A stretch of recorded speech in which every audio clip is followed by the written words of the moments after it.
Most people wouldn't agree with you on that, Holly, but what I found when people started coming to me wanting to learn how to invest in apartments is that they wanted to basically build their real estate empire on the shakiest foundation possible. And I would just watch the thing sink into the ground.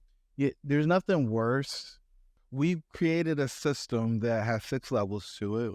We call it the red pill, and it's designed to reduce stress, improve health, drive wealth, and leave a lasting legacy. And so the first 3 levels are about self-image, relationship, and that's where all your stress comes from. I'm writing this down. Self-image, relationship, And work. I know I took 2 pages of notes here, and I've learned a whole bunch of stuff. And I still go back to mindset is everything. It is the difference between where you are and where you want to be. There's nothing that can make a bigger change than the way you think about the world. That's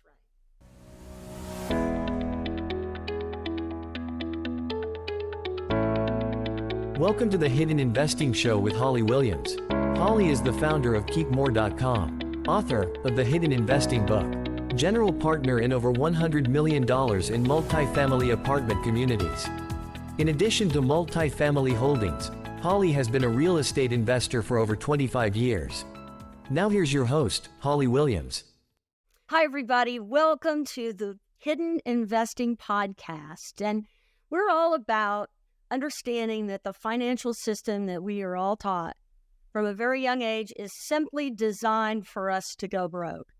And our government has put regulations in place to ensure that that happens.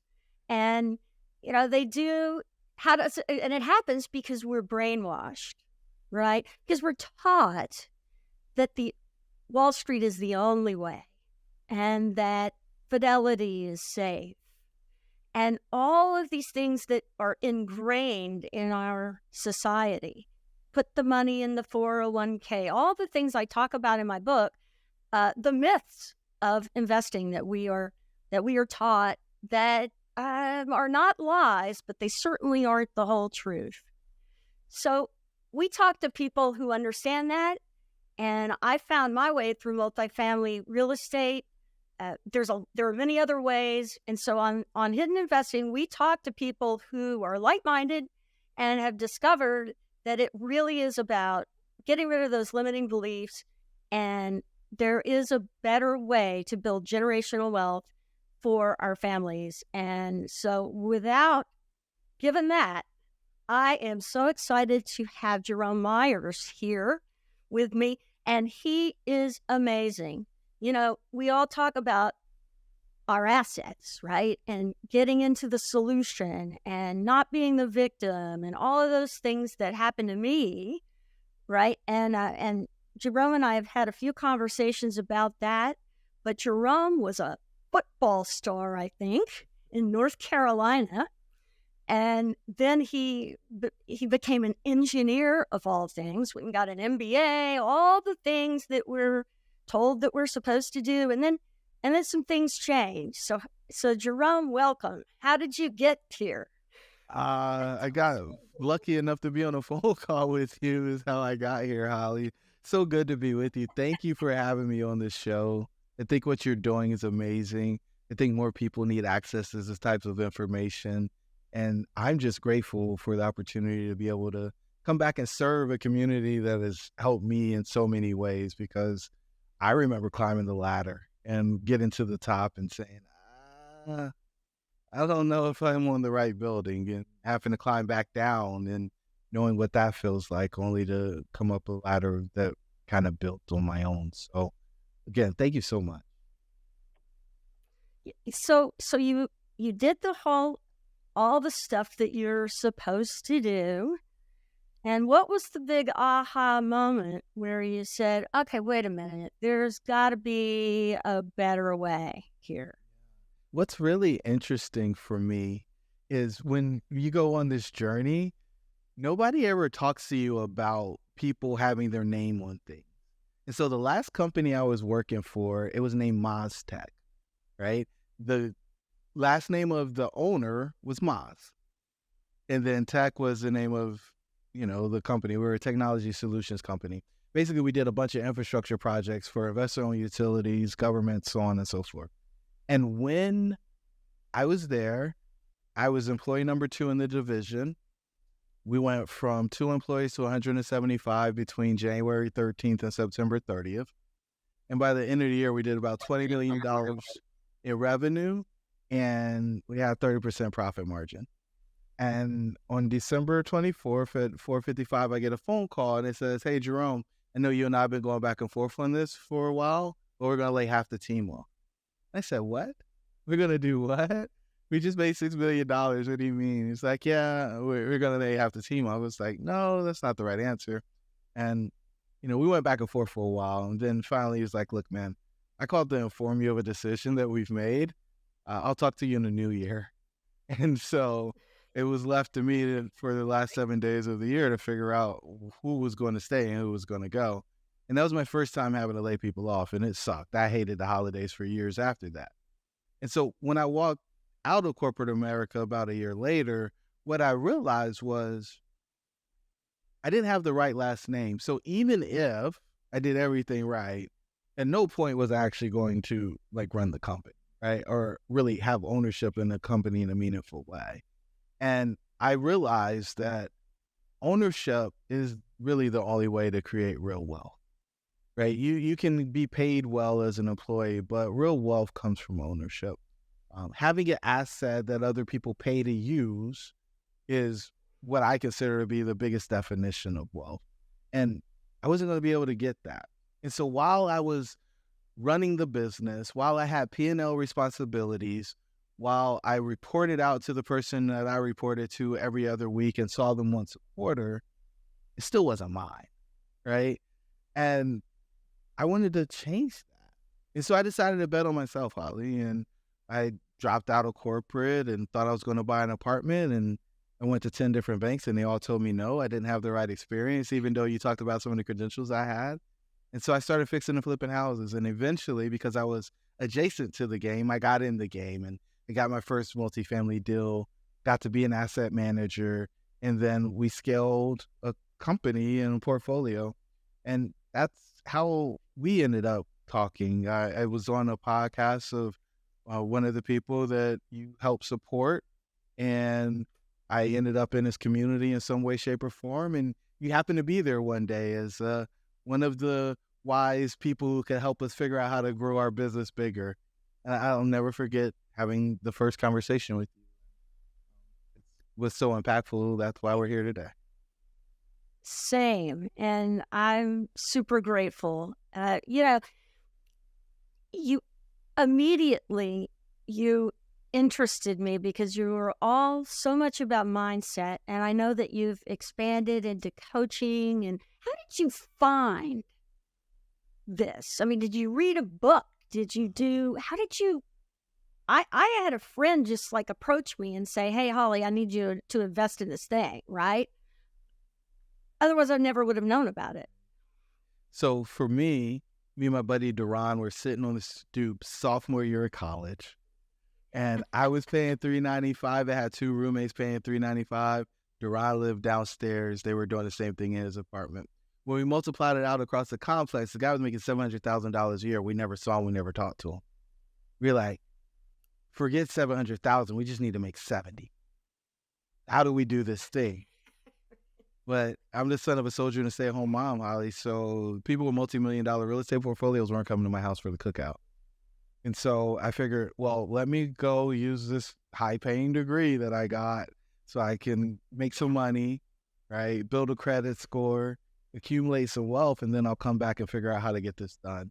And so that's when the seed was planted. It took almost 2 decades for me to get back to it, but that's when the seed was planted for me, because he figured out how to decouple his time from money. It is so true. And however, I tell people that I wouldn't be able to do what I do today without that college degree and without that experience that I have that enables me to relate to people that also had that experience. And so, everybody has assets. My friend Joe Fairless talks about that. And you use what you have. And, I love that because you realized, hey, I have this degree, I can go do this and go do that and then transform my life and build generational wealth, because I say this all the time, corporations, your job is to get your boss promoted. Right. That's your job. Right? I hope they bring you with them. And hope. Hope is not a strategy. Ever. Right? So what you did then is you went and then did you buy one single family house or two or 20, or how did you actually do this? Yeah. So I put together a 54-page business plan and took it to the first bank, and they told me, what do you want to do? I said, borrow $1 million to go buy these 23 units of apartments. It's like, yeah, why would we give you money for that? And I said, well, I got an engineering license. They said, yeah, no. Well, I got all these other certifications. I got an MBA. They're like, yeah, no. I said, what do you want? And they said, well, we want you to have similar experience of a property of similar size. And I said, started digging in my pocket, Holly, and I pulled out a piece of linen. I said, that's all I got. I don't have that. And so I was like, these guys are crazy. I'm going to go to the next one. And so I literally did that 10 times, right? And I realized that I wasn't crazy. I just didn't know what I was doing because I didn't pay for coaching, and I was just listening to podcasts, and I thought I could skip some of the steps. And so they said, you need a partner. And I was like, I don't know anybody. It was like, can you introduce me to somebody? It's like, no, we're not going to introduce you to anybody. You need to go find a partner.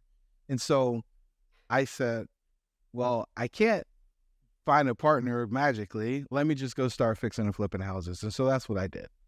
And then I'm sitting on the stoop of one of my fix and flip houses, and the guy pulls up on a white Dodge Ram. That stoop, don't you? The stoop is transformational for me, right? It's in the middle of summer. It's freaking hot. We don't have any AC. The house was built in 1920. We redid everything, plumbing, electrical, mechanical. We did all this stuff, right? I'm sitting in there, and this guy pulls up in his white Dodge Ram. He says, hey, bud, I want to check out your finishes. We're doing a house down the street. I was like, ooh. My chest poked out a little bit. This is the first time somebody wanted to see my work now that I was the Myers Development Group. I'm out of corporate America. I put my name on the thing. And so he gets out and like, yeah, come on in, man. He's like, oh, you took the walls out. And oh, you got the gooseneck sink in the island. And look at this granite, how beautiful it is. And oh, you got a period correct French door in the back. And man, you made a master suite. I'm like, yeah, I did. And so we're coming back out. Damn right I did, right? We're walking back out. He gets to the threshold. He stops. He's like, hey, man, do you know anything about that 23-unit apartment building? I said, the one behind the Chimbo Mart? He's like, yeah. And I was like, I know a lot about it. I tried to buy it 4 or 5 months ago. He said, I'm going to make an offer on it. And it's like, you're the guy I've been looking for. You're the guy I've been looking for. And so he's like, what are you going to bring to the deal? I was like, I don't know. We'll figure that out. But they said I need a partner. And you're not making an offer if you don't have experience. He's like, yeah, we own a couple of things. I was like, we said, but what are you going to bring to the deal? I said, I don't know. We'll figure that part out. But you have experience. Bring me in. And eventually he got frustrated. He turned around and walked away. And he drove off. And Holly, I just knew the next day he was going to call me and tell me that we were going to do this deal together. But he didn't call me. The weekend went, he didn't call me. The whole next week went by, he didn't call me. And I was sick. And I was like, maybe I should call him. I didn't know his name. I didn't know what house he owned down the street. I didn't know his phone number. And so I felt like I just ruined it. I blew the whole thing. And as fate would have it, I had somebody call me and say, hey, I got the opportunity to be a general contractor on a project you wanted to do. And I told them I would only be willing to do the deal if you were involved.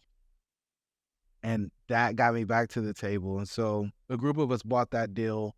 And a lot of people do syndication. All of my deals have been joint ventures to date. And so we buy smaller deals, but we own more of the deals by doing it that way. So your biggest barrier then was the bank, right? But you found a partner. So it's interesting. When I talk to people about doing these deals, I say it's knowledge, deal flow, experience, and capital. And so I didn't have any experience. I had enough knowledge in order to evaluate the deals to know that I had a deal, but I didn't have an experienced partner. And that's what the bank is looking for. They're not interested in investing in your dream. They're interested in investing in proven operators who have a great project. And I wasn't a proven operator. And I think if you have the experience, then the last thing is capital. Everybody thinks about this like they're going shopping. I need money or I need a credit card to go buy the thing. If you have an experienced partner and you've got a great deal, the capital will show up. This is not like a single family house where if you have a deal, the money will come. You need to have the deal and an experienced partner. And even I see it with fix and flip. Exactly right. Yeah, even with fix and flip, I see it where they want somebody who has experience before they lend the money. Uh-huh. And that's valid. And I know one of the things that you do is you give back a lot and help people that maybe don't have experience. And I've built kind of a business doing that, right? I go in with the experience, who knew, right? And help groups do big syndications, and because that's what the banks want, and that's what this is executing a business plan. At the end of the day, it's not about the money, because the money the money's all about hustle and the business plan. If you've got a business plan, it's all about turning over those cards and talking to one more person and one more person and one more person, and somebody's going to understand the business plan and have the money and invest. 100%. But you got to start with that business plan, and it's got to work. And you have to know enough to know when you see a good business plan. So you are exactly right. Knowledge, deal flow, experience, and a partner. Experienced partners. Those are the four things. Experience, and then the capital comes last. Capital comes last. Yeah, you're exactly right. And that's very profound. And so you did that. When did you leave your job? Or you had already left your job? Yeah. They left you, right? Yeah, I left. Oh, I love that. I left in 2016. I couldn't keep laying people off. Corporate America is a cold place. I've done that, and it really sucks. And the people left are often the unlucky ones, right? Because the severance packages get worse and worse as you go along. They do. They do. And yeah, it messes with you. So something that was really bad turned into probably the best thing that ever happened, because if the company didn't keep laying off, you might still be an engineer. Yeah, right, because it's the golden handcuff thing, right? That's exactly right. It's the golden handcuff. So you did this, you did a few deals, then you were the one that's gotten experience, and so this led you to beginning to give back. And how did you because you have a thriving coaching business, and I know that you give much more than knowledge about how to buy real estate, because, the first thing you have to do is get your head right. Most people wouldn't agree with you on that, Holly, but what I found when people started coming to me wanting to learn how to invest in apartments is that they wanted to basically build their real estate empire on the shakiest foundation possible. And I would just watch the thing sink into the ground. There's nothing worse. Well, there might be, but from my perspective, right. I don't know much worse that you can do when you're not in a great mental state than pile on debt. Right. And that's how these properties are bought. So you increase the pressure to perform by adding on debt from this deal that you bought, plus the money that you invested, plus this. And the stress just gets to a place where people pop. The pressure either makes a diamond or it busts the pipe. And most people don't end up being diamonds. They end up being that pipe. And so we've created a system that has 6 levels to it.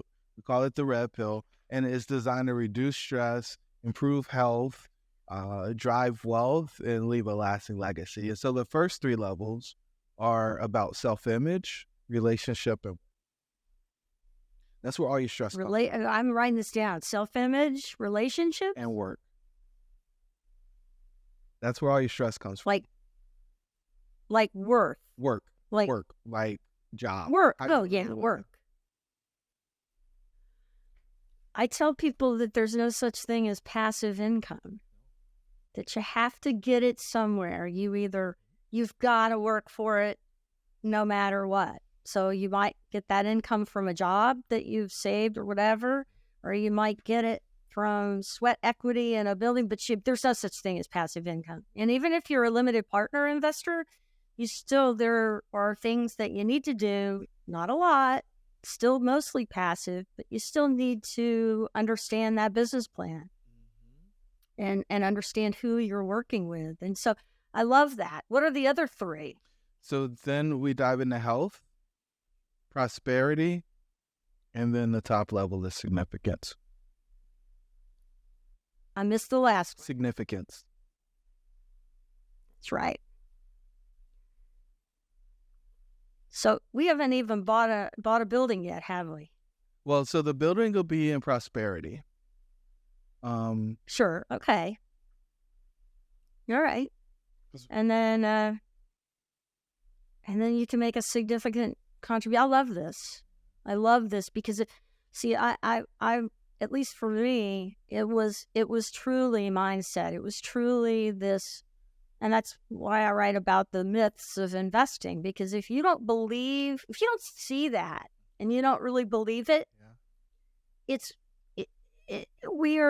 is burned into us that the 401k will get us through and that fidelity is the way to go. And it's just Bernie Madoff is all that stuff. And this is risky and all of those things.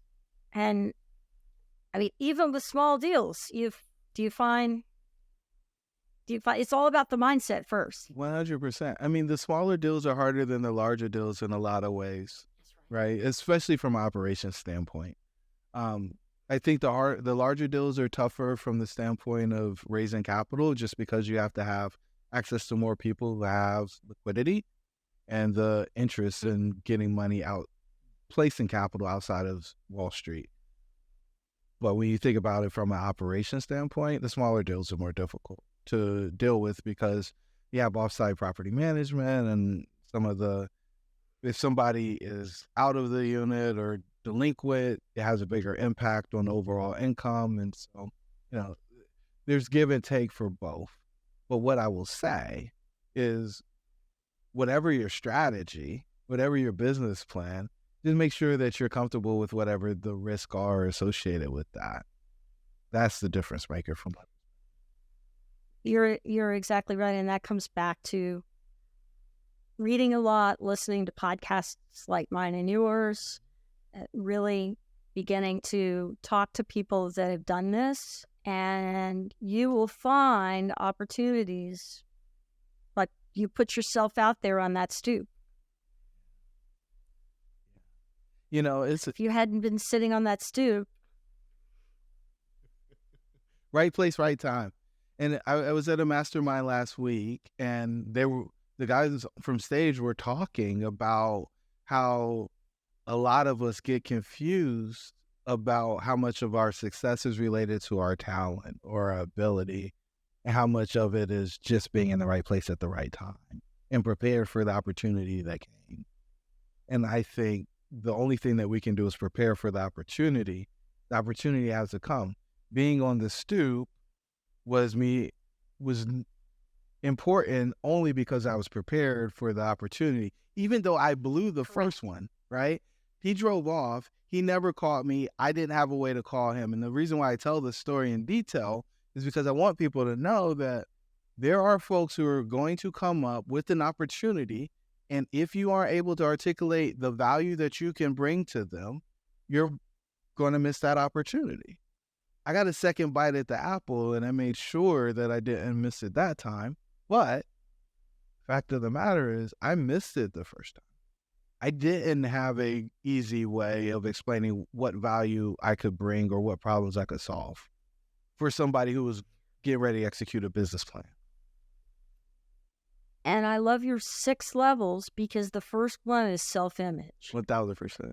I mean, we talk about all of these things that are ingrained. And I know I wore glasses. I was really blind. I wore glasses forever. And when I was in kindergarten, my most vivid memory is, oh my God, there are leaves on the trees, right? However, I was the only kid in the school that had glasses. And they made fun of me. And to this day, and it's crazy, it's insanity, actually. To this day, I always feel weird with glasses on. It's just I've had LASIK surgery and contacts and everything else. But it's just crazy, and it doesn't have to be that way. And I find myself saying, this is stupid, Holly. Just put the glasses on and go with it, right? But you have to have that self-confidence enough to just really know that everybody else is just as self-conscious as you are, and everybody's got something that they feel self-conscious about. 1,000%. You know, and I didn't know that. Well, we think we're the only one. Isolation, and I think COVID exacerbated this. Isolation is a thing that allows us to come up with really great stories, and most of them are not rooted in any truth, right? And so sometimes somebody from the outside has to come in and offer us a different perspective on what the truth is. So my greatest gift to the people that I work with is being a fact finder. I literally get to come in and ask the questions about the story that they're telling themselves and telling me, and see what it's based on. And if it's not based on anything and it's not serving you, then you have the opportunity to change that, to dismiss that. Correct. And if it is based in fact, and you don't want it to be that way anymore, you get the choice to make a different decision so that you can create the evidence so that that's not true anymore. One of the things that we look at is called promises kept to self when we're talking about self-image, right? So we talk about promises kept to self. We talk about others, our perception of others. Well, how we believe other people see us is probably a better way to describe it. And we talk about the way that we see ourselves. And with those 3 things, we can get a pretty comprehensive picture of what's real and what's not. And that in and of itself can change everything for someone. It's so powerful. Earlier, you mentioned mastermind, and you mentioned working with people. So I had a coach, and I still do, and I'm in a mastermind and all of those things. And I really do believe that it's the power of other people that are smarter than me, that or have more experience than me. Any of those 6 things, right? Have a better self-image than me, have more knowledge than me, all of those things, right? And so you continue to, I always say you hang around the barbershop long enough, you're going to get a haircut, right? And so it's around, you do that. So you practice what you preach, but then you also tell us a little bit about your coaching business. I mean, I know that you've been talking about that, right? And getting the mindset working. Now, do you actually help people after that to actually buy real estate or whatever? Whatever their goal is, Holly. And so our goal is to help people double their income, double their time off, and double their charitable giving over the course of 12 to 18 months. And so we do that by working through those 6 levels, but that's our simple promise. If you hang out with us long enough, then we'll do those things. We've had one of our clients quadruple their net worth over the course of about 12 months. We've had other folks actually... 12 months? Yeah. She went from like $600K to a little over $2 million, right? Good for her. Yeah, it's phenomenal, right? But we figure, like, if somebody's doing big deals, if they're negotiating transactions, we can help add real value without a shadow of a doubt. We add real value by allowing people to have access to our network, which is something that I don't think most coaches do. But the goal is, right? The goal is always to allow people to get there faster and with less mistakes than if they went on their own. Right. And then you are a member of some masterminds. I spend about $20,000 a month in education, Holly. Yes. And the first time I wrote a big check like that, I was thinking, if my husband knew this, he would be, he would just forget it. He still doesn't know. He knows now. He listened to this episode. That's exactly right. But I'm not hiding it. He just never has asked. So, okay, Joe, there you go. But it's paid off in spades. Well, if you do it right, I've had one investment where I felt I really lost. Only one. I got a sales script out of it, but I felt like I've lost. But of the 200 and change I spent 2022, I made all of that back each time. And the great part about it is the stuff that you're learning, you don't just use it once. Like, you get to use it over and over again. You learn how to buy one deal, you get to repeat that for as many times as you want. You learn how to raise money, you get to repeat that for as many times as you want. You learn how to buy a business, you get to use that over and over again. So these are things that you don't get taught in school, unfortunately. There's no other way to do it.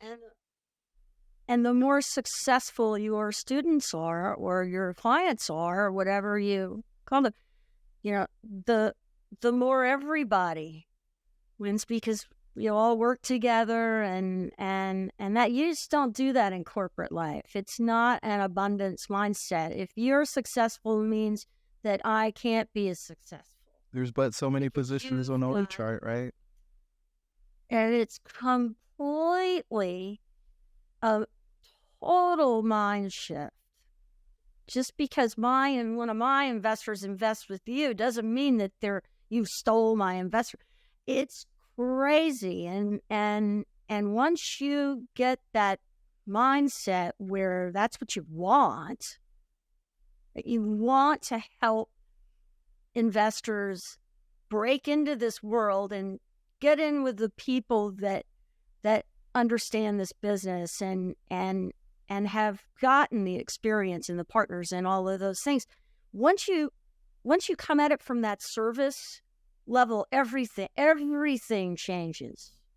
How can I be of service? What can I do to serve you? How can I help you reach your goal? Like, that is the game changer. And it's really interesting because I know there are a lot of capital raisers who believe that if I bring this person to you, then any dollar that they invest with you for eternity, I should get credit for. I just don't know how that works, but I know that's the expectation for some folks. Right. And it really is attraction, not promotion for me. And so how then do we get, we're going to put links to all of that, everything on your website, all of those. And you have a podcast as well. What's your podcast called? Dreamcatchers. You have a book that we're going to have you back on after I read it, because I just ordered it yesterday. So shame on me, but it's coming. Thank you for doing that. I really appreciate that. So if people want to get in touch with you, and how do you engage new clients? Yeah, the best place to go is ittooktheredpill.co, and there you can learn more about our methodology. And if it seems like a good fit for you, then fill out an application, and then we'll get in touch with you. And you've got clients all over the country, I'm sure. World. Right. The world. That's exactly right. So this has just been fantastic. And I know I took 2 pages of notes here, and I've learned a whole bunch of stuff. And I still go back to mindset is everything. It is the difference between where you are and where you want to be. There's nothing that can make a bigger change than the way you think about the world. That's right. And we all have things that are just beliefs that are just not right. And it starts with beliefs about ourselves. And everybody, the big aha for me was I realized that everybody feels uncomfortable. It's so funny. My daughter in her high school, they divided up into these groups and all this stuff because people felt uncomfortable. So they were like, people like them, they all go into these groups of people that are just like them. And I'm like, it's high school. You're supposed to feel uncomfortable. You are supposed to feel uncomfortable. So get over it. If you don't ever deal with that, it ain't going to get any better, right? Well, and it's interesting because I think coping is a very important skill set. And I think once you remove all discomfort from people, then they don't learn the skills necessary in order to handle those things. And I just wonder what we're doing and if we're actually making their life better by making it easy. Yeah. And I am too. So time will tell, but I do know that a lot of when my daughter would come home from school, it was deprogramming her. It's like, okay, listen. This isn't real. Not everybody's going to like you. And you know what? It's okay. You just make sure that your side of the street is clean and you treat everyone with respect. And that's the deal. You respect everyone and try to learn from everyone. And I've learned a lot from you today. And I know all of our listeners and viewers have too. And I just thank you so very much for coming on and giving us your time today. It's been fantastic. Thank you so much for having me, Holly. Look forward to coming back and talking about Your Dreams Should Be Real, the book. I'm telling you. And so if you like this, smash the like button or forward it or do whatever you do with whatever your medium of choice is and all of that. And everything to get in touch with Jerome, it will be on all the platforms. And so let's get more of this. Let's keep growing and going. And I sure thank you. Thank you, Holly. Talk soon. All right. Bye-bye.